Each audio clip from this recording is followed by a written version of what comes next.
কিছুদিন আগে একটা ভিডিও আমি আপলোড করছিলাম যে আমার বাইকে আমি 75 মাইলেজ পাইছি। দেখলাম ভাই অনেকেই অনেক হাসাহাসি করছেন, ভাই আমার হিরোর দালালও বলতেছেন কয়েকজন। ভাই হিরোর দালালি করে তো আমার কোনো লাভ নেই, বা আমার এত বড় পেজ হয়ে যায় নাই যে হিরো আমার দালালি করার সুযোগ দিবে। ভাই সুযোগ দিলে তো হইতো, ওরা আমার টাকা দিয়ে এমনি বড় লোক বানাই দিত যদি দালালি করতাম। আমার এখনো অত বড় পেজ হয়ে পারে নাই ভাই। বুঝছেন, এই ছোট ছোট যে ক্রিয়েটর গুলো আছে না, এরাই একদম লিগাল। বুঝছেন, যারা বড় বড় যে ক্রিয়েটর আছে ভাই, তারা টাকার কাছে একদম কি বলবো ভাই, তাদেরকে টাকা দেয়, সেই টাকা পেয়ে জিনিসটা ভালো না খারাপ সেটা দেখার কোনো ইয়া না, এমনি রিভিউ করে দেয়। যদি সেটা খারাপ হয় সেটাও রিভিউ করে। আমি এমন অনেক কন্টেন্ট ক্রিয়েটরকে চিনি।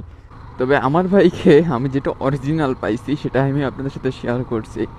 আর এখানে ভুল হওয়ার কোনো বিন্দু মাত্র ইয়া নেই। যদি না এই বোতলটা একটু তেল বেশি থাকে, কারণ বোতলে একটু তেল বেশি থাকতে পারে, কিন্তু আমার মনে হয় না যে এত বেশি থাকবে যে একবারে 15-20 কিলোমিটার বেশি যাবে। এটা পসিবল না। আর অনেকেই বলবেন যে ট্যাঙ্কিতে তেল ছিল, ভাই ট্যাঙ্কিতে তেল করতে থাকে, আমি ট্যাঙ্কি পুরো ফাঁকা করে নিছি।